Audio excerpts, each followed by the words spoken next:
تو سب سے پہلی بات جو رسول کریم صلی اللہ علیہ وسلم نے ہمیں تعلیم دی وہ یہ کہ اپنے وقت کی قدر کرنا.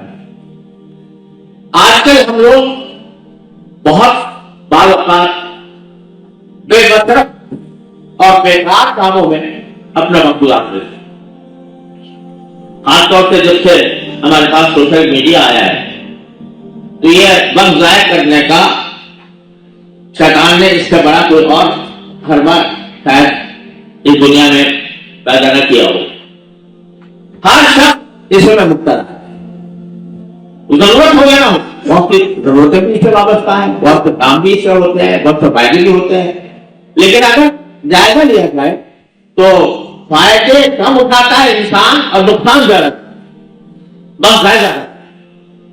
اللہ تعالیٰ نے وقت اتنی قیمتی چیز دی ہے کہ ہم اگر چاہیں تو ہر وقت کے ایک ایک منٹ کو اپنے لیے جنت کا سامان بنا. سوشل میڈیا پر سب سے قدیم اور سب سے ریلائبل برانڈ درسقرآن.com